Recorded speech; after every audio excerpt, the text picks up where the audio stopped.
Welcome to the NitWits, a weekly roundtable discussion on the Penn State Nittany Lions, now in its 24th season. Our panel features a longtime Penn State media and NitWits tag team, Neil Rudell of the Altoona-Mirror and Mark Brennan of Lions 24/7 with Fight on State. Between them, they've covered Penn State for more than 75 years. The NitWits are hosted by WTAJ's Anderly Penwell, and each week we welcome a former Nittany Lion as our special guest analyst. The NitWits are brought to you by Irwin Financial, Raymond James, a firm foundation for your financial future. By Monarch Cleaners, for all your dry cleaning, carpet cleaning, and rug cleaning. By Reed and Salaney Orthodontics, providing friendly, family-focused orthodontic care in Altoona, Bedford, and Huntington. By McAleer's Plumbing, specializing in plumbing, heating, and air conditioning, serving our community since 1886. By Remax Results Realty Group, committed to a culture of professionalism, productivity, and exceptional service. By Dorman's Jewelry, the answer is always Dorman's. By Star Beverage, no matter what type of weather, we are a convenient drive-through one-stop beer store. By Kogan Electric, lighting the way for you. By NovaCare, Altoona and State College, we proudly support Penn State football. By Quattrini Rafferty, attorneys at law, Michael Rooch, peace of mind after an injury or illness. By Lions 24/7 with Fight on State, your online home for Penn State football and recruiting coverage. And by the Altoona-Mirror, featuring Penn State Game Day every Friday and Penn State Extra every Monday. Welcome to Nittany Nation Overtime. Hi everyone, and welcome to Nittany Nation Overtime with the Nitwits. I am your host, Anderly Penwell. I'm joined by Mark Brennan and Neil Rudell, and our special guest today is Wally Richardson, a former Penn State quarterback. Thanks for coming on, guys. Thank you. Good to see you, as Wally. always. Good to be here. Awesome. So we had the 38-17 win on Saturday at Beaver Stadium against Villanova. What are your guys' initial reactions to that win? Well, I think Sean Clifford, you got to give him a lot of credit. He's played terrific this season. Whether it's the chemistry of Yurcich, that's part of it. But, Yurcich came in and talked about your eye, and we'll get Wally's opinion on this as a former great quarterback, your eyes and your feet. But I'm just so impressed. He's not forcing it. They have all kinds of receivers and weapons. He's having a tremendous year so far. Yeah, the other thing I liked is that in the past, Clifford tended to kind of zero in on one or two receivers, whether it was KJ Hamler or whether it was Dotson last year or Freiermuth at times. And now he's just spreading the ball all around. I mean, we saw the previous week 10 different players caught passes. This week, one of the unbelievable stats to me is that you had Jahan Dotson and Parker Washington were targeted a total of 12 times, and they caught 12 passes. Yeah. I mean, that's just absolutely amazing. And it wasn't just them. It was Keandre Lambert-Smith. They got so many different people involved, and this is where Wally can chime in. What is working with this offense and for Sean Clifford, who struggled last year? Well, I think just a comfort level. I think those guys have been putting in a lot of work in practice and over the course of Coach Yurcich being here. To me, he seems like he's a pretty aggressive play caller, and the guys have confidence in the plays that he's calling. And I think the guys that are younger, Parker Washington played a lot last year as a freshman. Jahan's a proven veteran that's continued to make plays for us. And some of the younger receivers that maybe didn't get as much action last year stepped to the front and been able to make plays when they've had opportunities. And I think Sean's confident in those guys and what they're doing at this point. Yeah, he's starting to climb up the record books as well. He's now second in total touchdown passes. It's pretty hallowed ground, some of the names that he is passing. So, the stat that jumped out at me more than anyone is yards after the catch. Yeah. 276 yesterday. That's an unheard of number.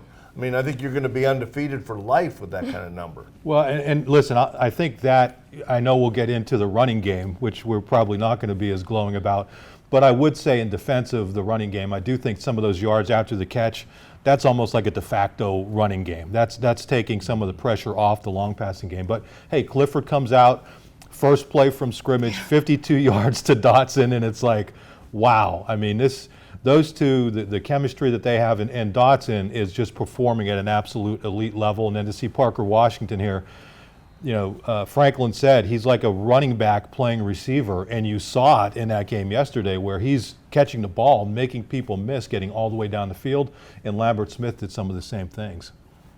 What else was impressive for you guys yesterday? Was it other aspects of the defense or other offensive aspects? Well, I think you got to mention the defense. I mean, they had a field goal scored against the first unit. The second unit didn't play, as well. Certainly, they didn't finish the game strong, but hey, this defense has been the speed of this defense. They're getting turnovers. They could be getting even more turnovers, but they've been really impressive. And they're playing with a lot of people. Yeah, I think so. That's been one of the trademarks of Coach Franklin and the staff on defense. They play a lot of people to keep guys fresh, and we've had some good influx of talent there. Our best rusher has been number 17. Has really done a nice job for us, and our secondary has really been the cornerstone, I think, of the defense. We need to improve our pass rush a little bit, but I think confident. I'm seeing a lot of growth and development with our secondary and the way they're playing. Yeah. As a quarterback, what part of the Penn State defense would you be the most scared about?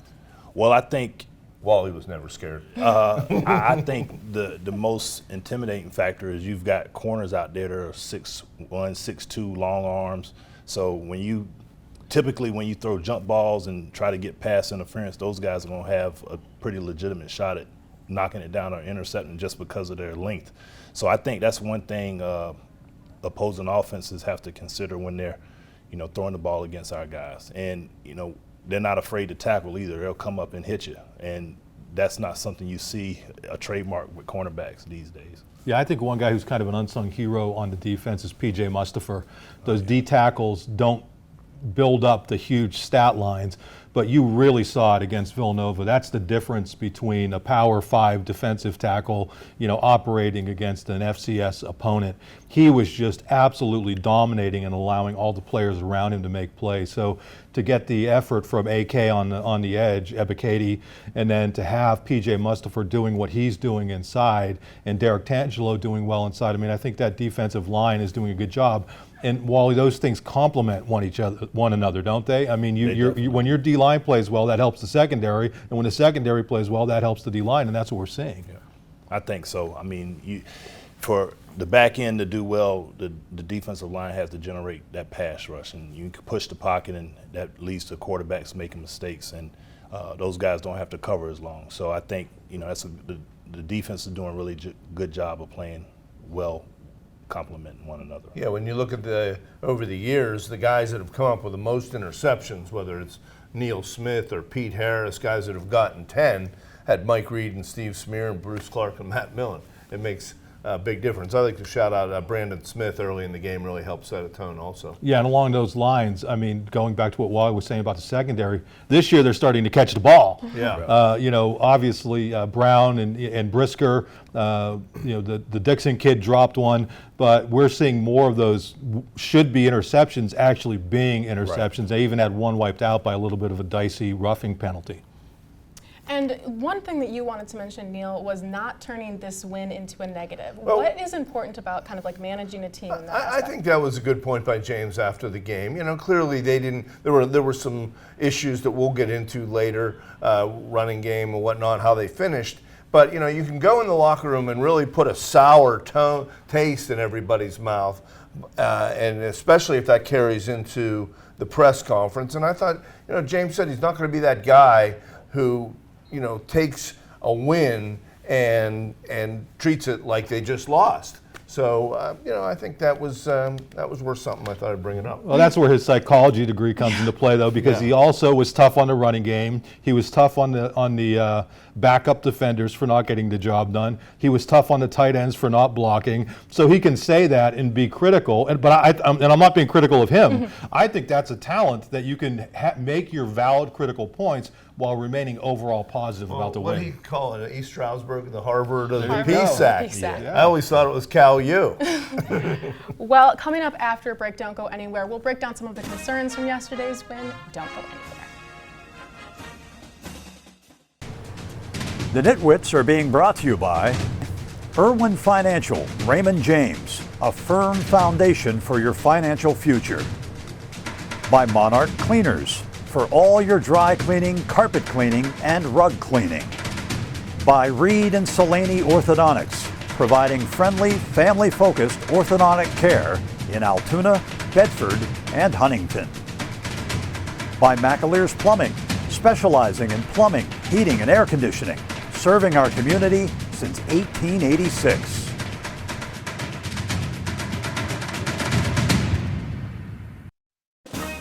You're watching Nittany Nation Overtime.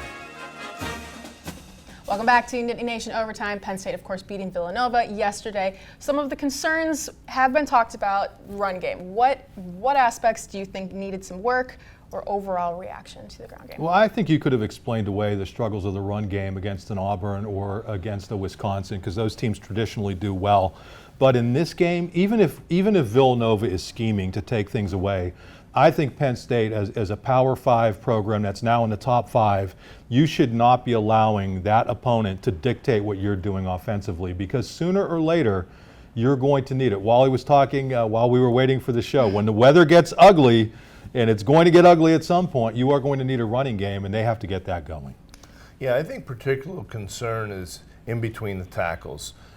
Repeatedly over the course of the first 4 games, they've been shut down on 3rd and 2 and 4th and 1, and I think that's part of this. And it goes back, really, it's gone back a couple seasons where they haven't been maybe the physically dominating team that you'd like to see them be. And I think, with as many yards as the receivers got, I mean, other defenses are not going to allow quite that many yards after the catch. They're going to keep the receivers in front of them better, and you're going to need to be able to control the ball a little more. And Wally, what's it mean as a quarterback schematically why is balance so important for you, basically? Well, I think you have to be able to do both equally well.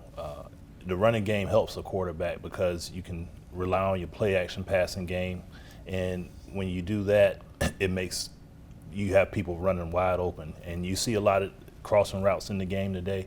But I think that's all part of the run game. If you can run the ball effectively, one of the things the defenses try to do is take away your strength and make you, make your weakness beat you. And if they beat you, then, they did what they needed to do to win. But I think it's equally important for both the running game and the passing game to be effective. The weather's going to start changing here pretty soon, and you're going to have to be able to run the ball because the ball gets a lot harder when it's cold outside. So I think that needs to be a point of emphasis for us. And also to be able to put a game away late with, James talks about the 4-minute offense. That is all tied to the running game. They tried to make some changes on the offensive line, and they're trying to play 3 tailbacks. And, I know it's a delicate world out there with playing time, but do you have to eventually settle in a little bit more on one? I think the positive is that they got the hard part of the offense, to me, figured out. And what were we talking about before the season? That Sean Clifford has to be a better decision maker than he was last year. Well, now he's making all the right decisions, and that's really helping the passing game. I think you have to be able to leverage that. It sure seemed to me like early in the year, people were basically daring Sean Clifford to beat them. And now he's done it. Are they going to keep doing that, or are they going to take some things away from him, and maybe that opens up the running game? And I'll point to a couple plays early in the game. Penn State's second possession, they had Dotson and one of the tight ends out wide, and only one DB guarding them. And 2 plays in a row, they flipped it to Dotson. Again, that's basically a running play where he picked up 7 and I think 8 yards. So I don't think it's dire, but I do think it's something that they have to address and get better at. And once we get into Big Ten play, what does it mean to, traditionally Big Ten is basically just rumble football. What sort of situations need to be changed in order to elevate the run game to work in with the rest of the conference? Well, I mean, we react and overreact to, certain situations like the other, yesterday, and really the TV broadcasters, Matt Millen, was harping on it as well. It was the theme of the game. And, once it comes to the Big Ten, people are a little more familiar with you. Mm-hmm. Tom Allen has proven himself, even though they're not having the greatest year this year. I think people thought that there would be a little more momentum carried in. So I think that's a little different than when Auburn and Villanova and Ball State are scheming against you. These people know you and you know them. Yeah, my question for Wally, we don't know what the heck we're looking at when we're seeing the offensive line play. What do you see when you see the offensive line, both in pass protection and with the running game? Well, I think the offensive line done a really good job of pass protecting. Sean, when things are breaking down, he's able to see a lane and continue to keep his eyes down the field and find an open receiver. I just think running game-wise, we need to do a better job of making sure that we're taking off on people. Sometimes you feel like it's just a swinging gate, people moving and a running back choosing a lane. I'd like to see us get some man-on-man blocking and maybe try to move some people out of the way and just get downhill a little bit quicker. Awesome. So coming up after a quick break, we will preview next week's Indiana game and the rematch from last season. Don't go anywhere. The Nitwits are being brought to you by RE/MAX Results Realty Group, committed to a culture of professionalism, productivity, and exceptional service. By Dorman's Jewelry, the answer is always Dorman's. By Star Beverage, no matter what type of weather, we are a convenient drive-through one-stop beer store. By Kogan Electric, lighting the way for you.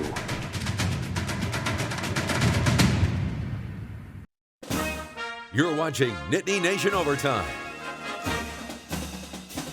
Hi, and welcome back. Mark, what were you talking about some of the reserves? Who impressed you yesterday? Yeah, I mean, a couple people. Marquise Wilson coming in, playing offense, defense, and special teams. I think Kobe King as a linebacker, playing in only his second or third game. I think he did some good things for them. And Keaton Ellis was a guy who we didn't see much of, and well, you didn't see any of them in the first two games, only on special teams in the third game. And then I thought he came in and did some good things. Not sure why he wasn't playing it early in the season, but to have him back there, I think, is a real bonus. Just overall, though, that defense that came in and struggled in the fourth quarter, and Franklin addressed this, as a group, they have to play better when they get those opportunities. Yeah, I was glad to see Ellis. He's a local kid, and it was early in the game when he had defended a pass.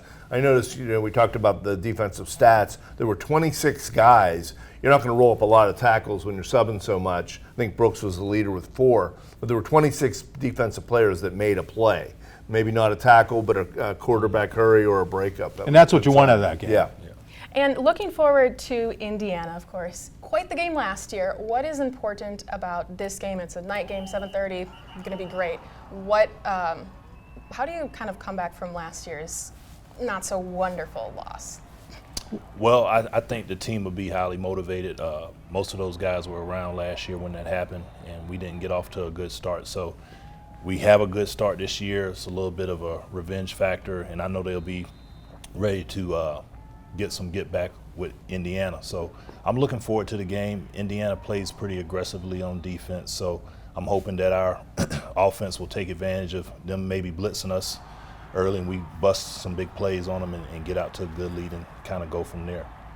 Yeah, I think you saw a little bit last week, kind of a letdown factor looking ahead at Indiana and the rest of the Big Ten. James kind of addressed that, and his teams have been pretty good circling, whether it's maybe laying an egg at Michigan, coming back strong the next year. I think his teams have, zeroed in pretty well during his 8-year tenure. I think some of the things he said after the game, again, trying to stay positive, but that how this was going to be a tough week of practice. That game, that Villanova game may have served them better than winning 65-0, in that at least there were some things that you really have to focus on and get on the team about. One thing about last year's game at Indiana, clearly it impacted them for multiple weeks after that, but Penn State really had to do everything wrong it could possibly do wrong to lose that game, including scoring a touchdown when it should have scored a touchdown. So, I just think Penn State's the better team. Give Indiana the credit for what it did last year, handled the COVID situation much better than a lot of other teams. But I think Penn State's going to roll back into form this year against Indiana.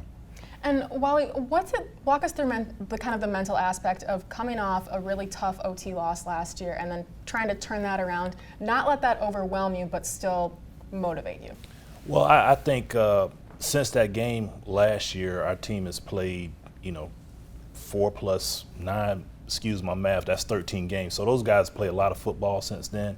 And I know it's a different memory, it's a distant memory, but those guys are going to be ready to go just because that's not the way they wanted to get started, and they want to, like I say, make up for last year and how they played out there. Yeah, and it's, Penn State's never really, at least publicly, hey, we need revenge, because, what Penn State can achieve regardless of who's in the way, of who they lost to last year, especially now you're up to number 4 in the polls.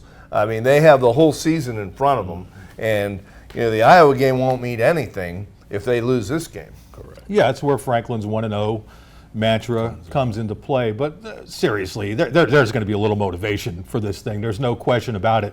Publicly, they're not going to say that. But that approach has generally served them well in these types of games throughout Franklin's career, and I think it will again this year. Awesome.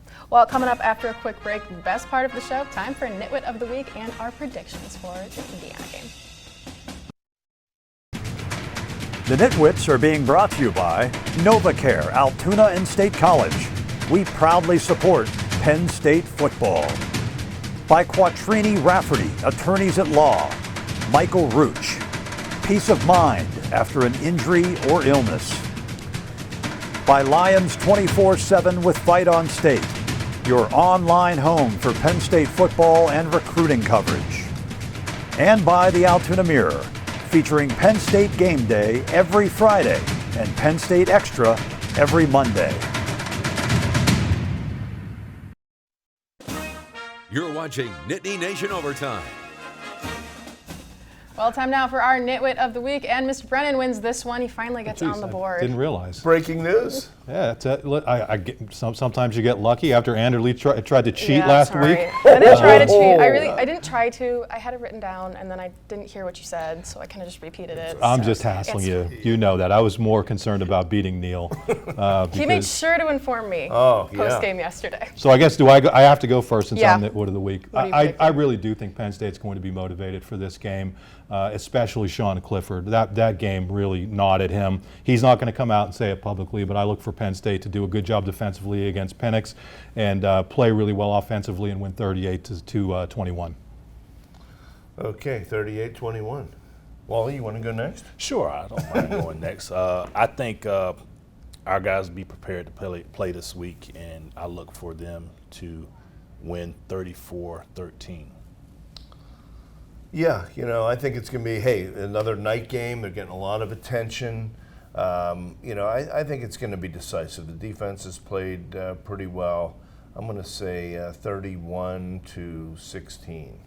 And I have 41-20 Penn State, of course. So what does the night game mean, do you think, for this game? I mean, number one, I'm sure it'll be a great atmosphere, but the simple fact that ABC picked this game for 7:30, I think tells you about Penn State's drawing power. I mean, that's no disrespect meant toward Indiana, but to have Penn State playing another game against that kind of opponent at 7:30, I think speaks to its drawing power. Yeah, and it's a challenge here because that's a night game in front of a road trip to Iowa, and this is all testing all the planning and preparation. How does your practice schedule change when you approach something like this? I don't think, you've got classes 2 to 6 is like your football time. So that's I not mean, going to with a change. road game to follow, does that matter when you're? Do they move? I think, it'll cut down on the amount of rest they'll get just a little bit. They probably won't be able to make up 5 or 6 hours between the time that game is completed on Saturday night and the time they go to Iowa the following week. But these guys are young, they bounce back. If I got banged up right now, it'd take me a week and a half to recover. These guys can go out there and play Saturday and be feeling nice by 5 p.m. Sunday. Well, thank you so much for watching. We will see you back here next week.